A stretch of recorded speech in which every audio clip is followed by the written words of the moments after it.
Assalamualaikum warahmatullahi wabarakatuh. Perkenalkan, nama saya Lailatul Sefiko dengan NIM 026. Di sini saya akan memaparkan materi yang dimana materi itu adalah tentang konsep dasar dan ruang lingkup ekonomi dan bisnis Islam. Pertama, kita harus mengetahui apa sih pengertian ekonomi dan bisnis Islam itu. Ekonomi itu sendiri adalah sebuah seni manusia untuk memenuhi kebutuhan hidupnya. Ekonomi Islam adalah sistem ekonomi yang didasarkan pada prinsip-prinsip syariah atau hukum Islam. Artinya, sebuah sistem dalam perekonomian yang didasarkan prinsip-prinsip syariah, yaitu harus sesuai dengan ketentuan-ketentuan syariah di dalamnya. Sedangkan bisnis Islam adalah kegiatan usaha yang berlandaskan pada syariat Islam.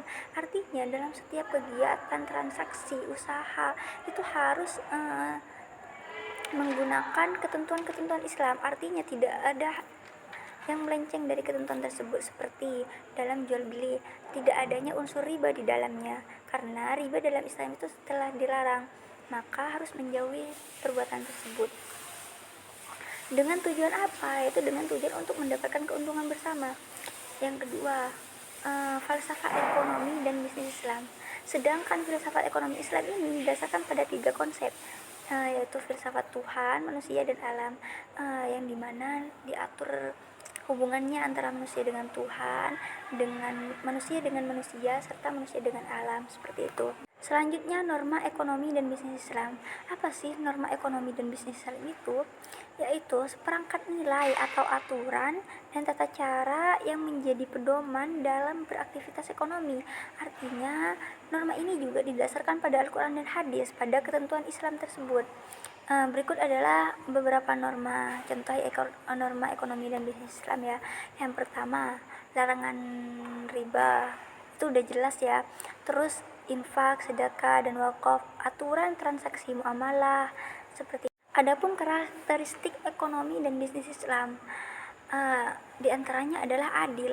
Artinya dalam transaksi ekonomi dan bisnis Islam dalam muamalah itu harus mempunyai karakteristik. Yang pertama, adil. Artinya harus adil, tidak merugikan satu pihak, artinya harus sama-sama saling menguntungkan. Yang kedua, bermoral. Di dalamnya terdapat moral yang, karena apa? Moral itu termasuk dalam ketentuan Islam, seperti itu. Berakhlak mulia karena sudah diatur juga dalam Islam, bersumber dari Tuhan, dan itu harus pastinya. Dan selanjutnya adalah prinsip-prinsip ekonomi dan bisnis Islam. Prinsip-prinsip ekonomi dan bisnis Islam itu diantaranya larangan riba, karena larangan riba ini sangat dilarang dalam Islam. Ini termasuk prinsip ekonomi dan bisnis Islam, dan keadilan serta kesetaraan, larangan spekual dan gharar, pematuhan terhadap hukum Islam, pematuhan terhadap etika dan moral. Ini juga termasuk prinsip Islam.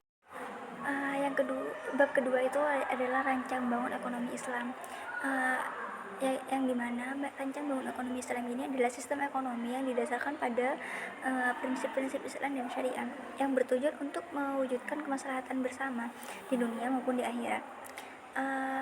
Dan mazhab Bakir itu berpendapat bahwa ilmu ekonomi itu tidak akan pernah sejalan dengan Islam. Ekonomi tetap ekonomi dan Islam tetap Islam. Keduanya tidak akan pernah dapat disatukan.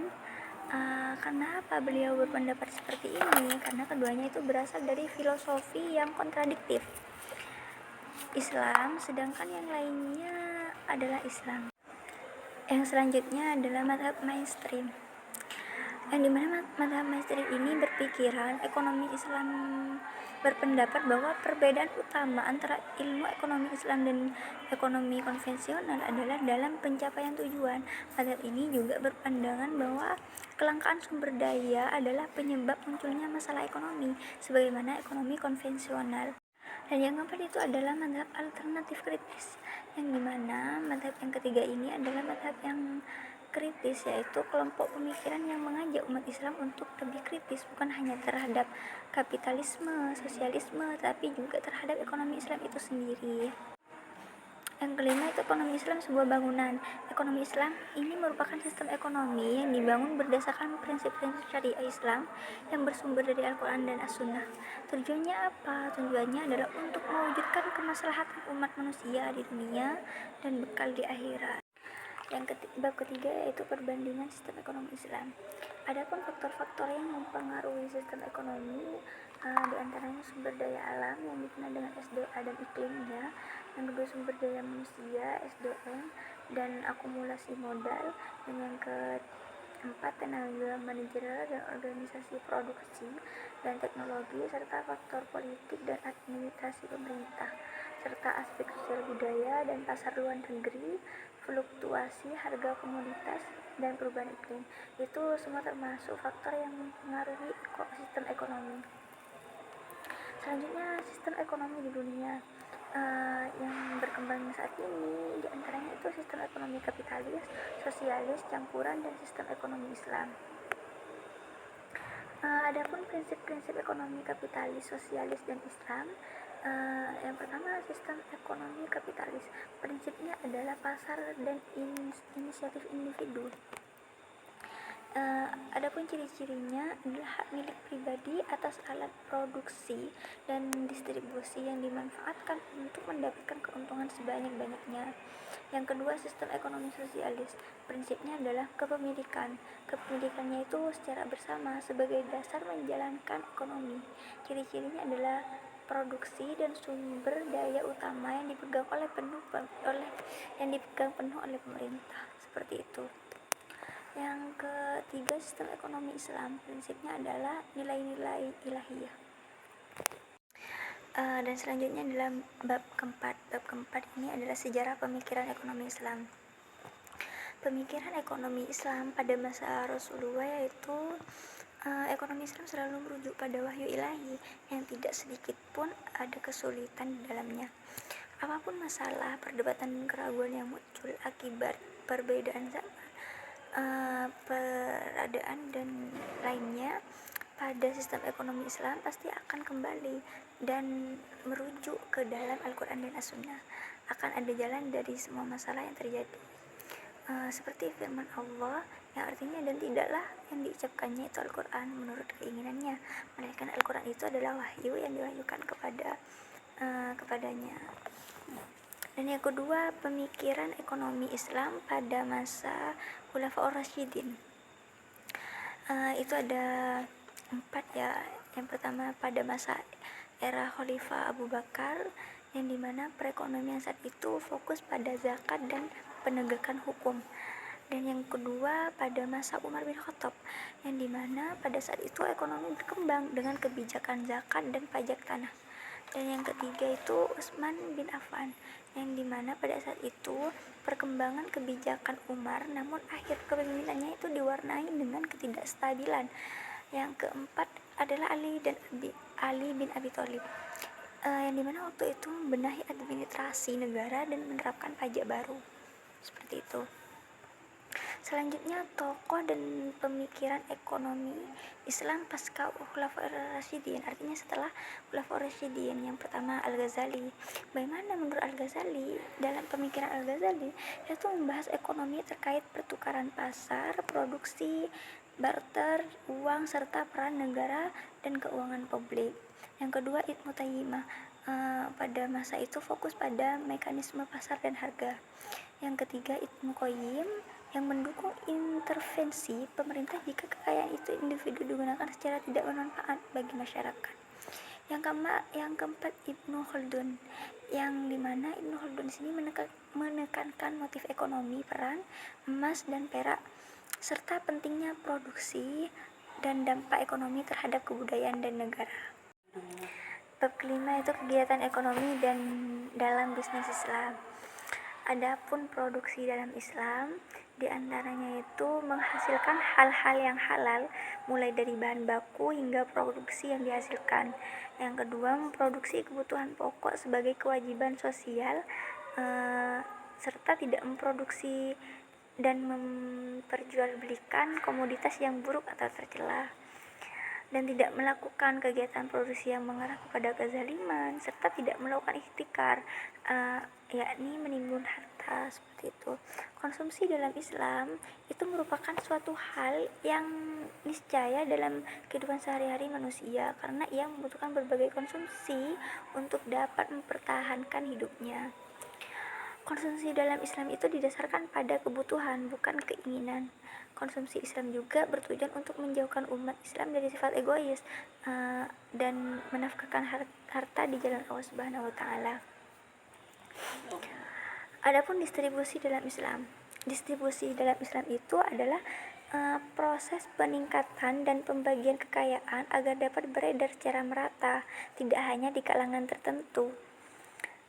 Dan konsep distribusi dalam Islam itu mencakup pengaturan, kepemilikan, serta unsur-unsur produksi dan sumber-sumber kekayaan, dan pengaturan kaidah distribusi pendapatan, serta sistem jaminan sosial, seperti itu. Selanjutnya yaitu bab 6, yang dimana ini membahas tentang filantropi Islam dan keuangan publik Islam.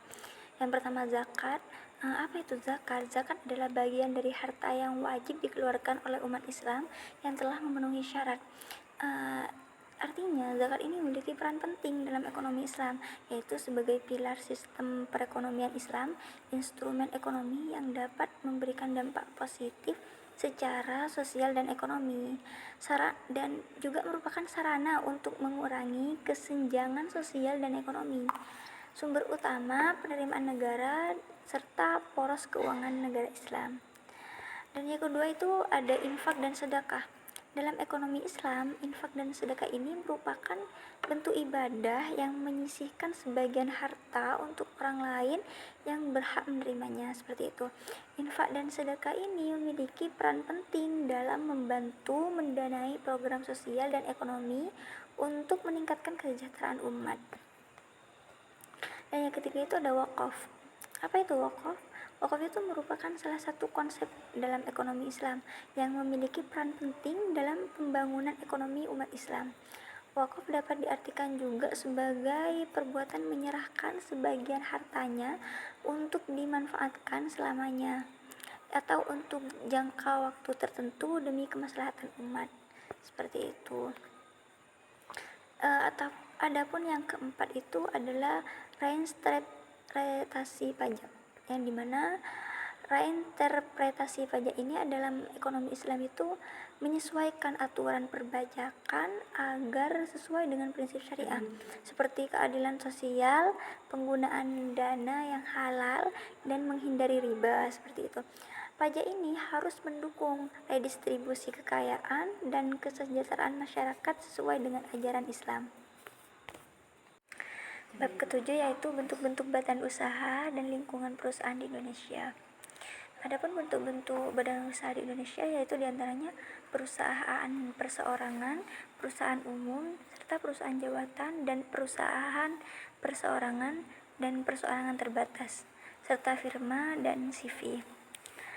Lingkungan perusahaan di Indonesia adalah sekumpulan sumber daya, kekuatan, dan lembaga yang memiliki pengaruh dalam menciptakan nilai atau value barang dan jasa. Adapun yang dimaksud dengan nilai adalah kumpulan manfaat yang dapat diberikan dari suatu produk, yang termasuk lingkungan perusahaan diantaranya itu pemasok media, massa atau iklan, terus asosiasi bisnis lembaga pendidikan, serta persaingan lembaga konsumen dan serikat pekerjaan atau buruh pelanggan, dan karyawan lembaga keuangan, serta pasar modal atau uang. Adapun fungsi perusahaan, yang pertama itu fungsi ekonomi, fungsi akuntansi, fungsi produksi, serta manajemen operasional dan perancangan, serta peorganisasian, penyusun SDM yang ada, dan yang terakhir itu pengarahan atau plot. Adapun manajemen dan organisasi, manajemen sendiri itu berarti programan atau cara ataupun perencanaan terhadap sesuatu, sedangkan organisasi merupakan suatu perkumpulan dengan tujuan tertentu, sehingga jika digabungkan maka manajemen organisasi adalah suatu perencanaan pada suatu perkumpulan untuk mencapai tujuannya, seperti itu. Bab ke-8 itu membahas tentang etika dan bisnis Islam. yang dimana etika dalam bisnis ada dua, yang pertama konvensional, yang kedua etika bisnis Islam. Terus apa sih yang dinamakan etika bisnis konvensional itu? Yaitu adalah perilaku moral dalam kegiatan bisnis yang melibatkan individu, perusahaan, dan masyarakat sesuai dengan hukum.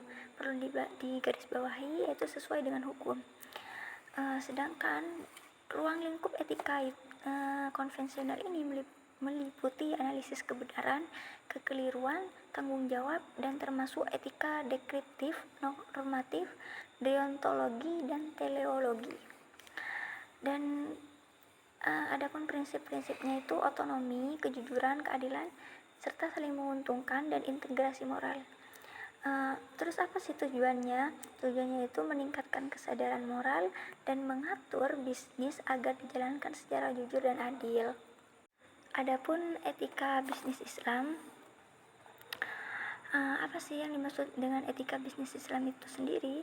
Yaitu adalah akhlak dalam menjalankan bisnis dengan sesuai nilai-nilai Islam, sehingga dalam melaksanakan bisnisnya tidak perlu ada kekhawatiran sebab sudah diyakini sebagai sesuatu yang baik dan benar nilai etik, moral, susila, dan akhlak. Ruang lingkupnya ini meliputi analisis dan penerapan konsep mengenai kebenaran, kekeliruan, kebaikan, dan keburukan, serta tanggung jawab. Prinsip etika bisnis ini meliputi kesatuan, keseimbangan, serta kehendak bebas, dan tanggung jawab dan kebenaran. Tujuan bisnis Islam itu sendiri adalah mendapatkan ridho Allah, memperoleh profit dan yang optimal, serta perusahaan itu dapat tumbuh dan berkembang serta mendapatkan keberkahan dalam berbisnis. Adapun etika bisnis Islam dalam prakteknya, contohnya itu diantaranya ada kejujuran, keadilan, keseimbangan, serta toleransi dalam persaudaraan. 9 itu membahas tentang tanggung jawab sosial perusahaan dalam Islam. Adapun pengertian dan teori dasar tanggung jawab sosial perusahaan dalam Islam itu adalah suatu konsep bahwa organisasi, khususnya perusahaan, itu memiliki tanggung jawab terhadap konsumen, karyawan, pemegang saham, serta komunitas dan lingkungan dalam segala aspek operasional perusahaan, seperti terhadap masalah-masalah yang berdampak seperti itu. Selanjutnya ruang lingkup dan praktek pelaksanaan tanggung jawab sosial perusahaan. Ruang lingkup sendiri di sini antara lain adalah tata laksana perusahaan dengan kepedulian perusahaan terhadap lingkungan, kondisi tempat kerja yang standar bagi karyawan, serta hubungan perusahaan dengan masyarakat dan investasi sosial perusahaan.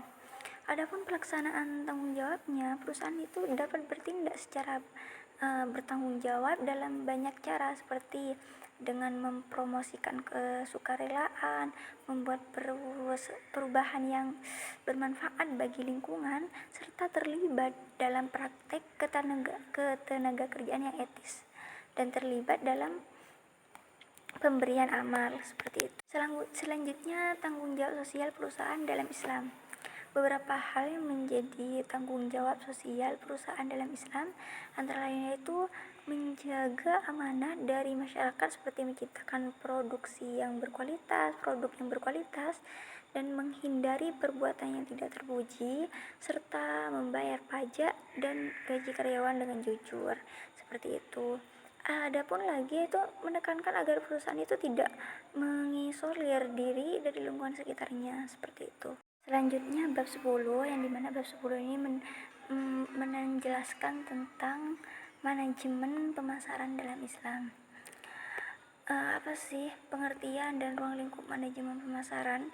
Manajemen pemasaran sendiri adalah proses analisis, perencanaan, dan implementasi dan pengendalian program-program yang dirancang untuk menciptakan, membangun, dan mempertahankan pertukaran yang menguntungkan dengan target pasar guna mencapai tujuan perusahaan. Serta ruang lingkupnya, manajemen pemasaran itu meliputi identifikasi peluang produk, mendefinisikan segmen pasar, identifikasi kebutuhan pelanggan, serta falsafah manajemen pemasaran dan faktor lingkungan pemasaran seperti itu. Adapun tujuan dan fungsi manajemen pemasaran. Tujuan manajemen pemasaran adalah 1. Untuk meningkatkan penjualan, 2. Memperluas pasang pasar, yang ketiga itu memuaskan kebutuhan dan keinginan pelanggan. Serta fungsi manajemen itu pemasaran itu meliputi analisis pasar, penetapan harga, distribusi, promosi, manajemen merek, serta segmentasi pasar dan penempatan pasar. Ada lagi yaitu perencanaan dan pemasaran, seperti itu. Konsep dan contoh manajemen pemasaran. Konsep pemasaran berfokus pada kebutuhan dan keinginan pelanggan. Perusahaan yang menerapkan konsep ini berusaha untuk memahami target pasar dan menawarkan produk yang sesuai dengan kebutuhan konsumen, seperti itu.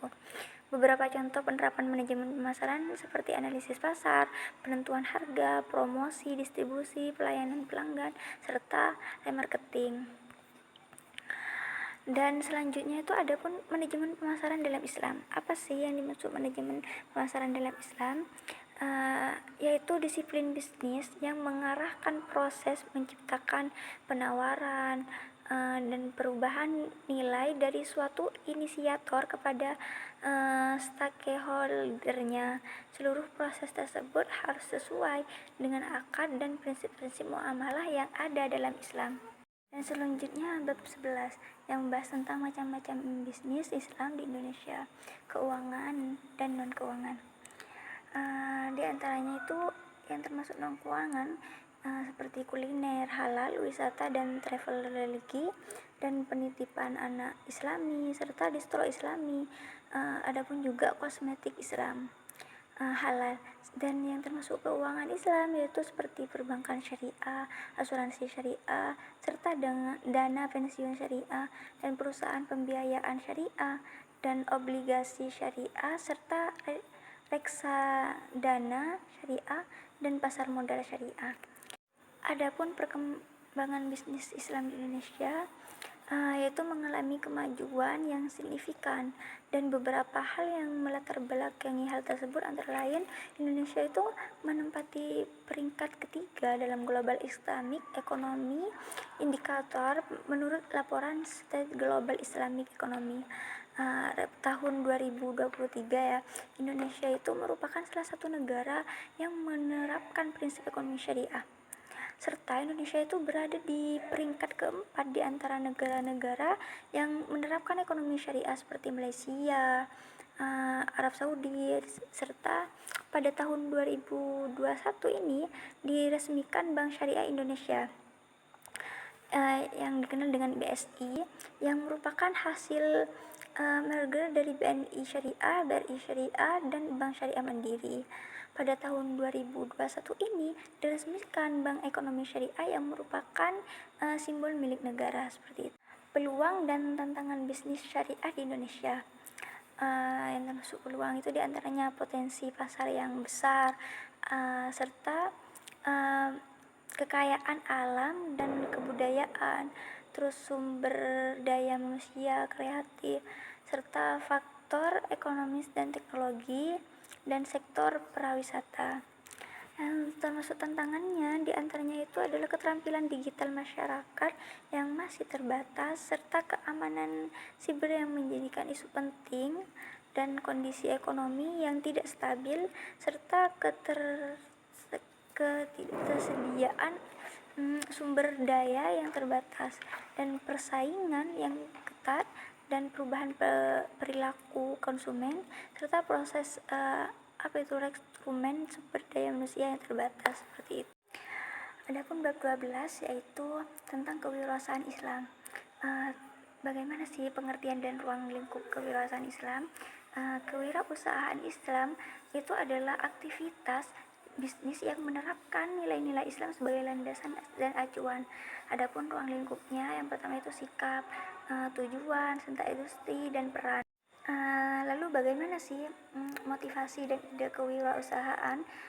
Motivasi yang bisa dimiliki oleh seorang kewirausahaan diantaranya memiliki niat untuk memulai usaha, kerja keras, serta pantang menyerah, optimis dan open minded dan profesional, serta tekun dan berdoa, Terus berani menerima kritik dan saran yang bermanfaat, serta berpikir terbuka dan kritis untuk menghadapi berbagai situasi. Tiga kewirausahaan diantaranya itu usaha catering sehat, terus bisnis fashion, otomotif, terus tour and travel, terus produk daur ulang, serta lain-lain, masih banyak yang lain. Adapun tujuan dan manfaat kewirausahaan, tujuan itu sendiri yaitu meningkatkan jumlah wirausaha yang berkualitas serta mewujudkan kemampuan wirausahawan dan membudayakan semangat kewirausahaan. Adapun manfaatnya antara lain memberikan dampak positif bagi perekonomian serta menciptakan lapangan kerja dan mengurangi pengangguran, serta menciptakan perubahan sosial dan meningkatkan keterampilan dan pengetahuan, lalu memberdayakan individu, memacu inovasi pertumbuhan ekonomi, seperti itu. Adapun faktor-faktor keberhasilan dan kegagalan kewirausahaan diantaranya dalam rencana, serta kreativitas dan inovasi, terus kemampuan dan jaringan, serta strategi pemasaran, terus modal, pencatatan dan pengendalian keuangan, ekonomi, kesalahan, dan manajemen, serta bencana alam, seperti itu. Sekian dari saya, apabila ada kesalahan dan kekurangan mohon maaf. Wassalamualaikum warahmatullahi wabarakatuh.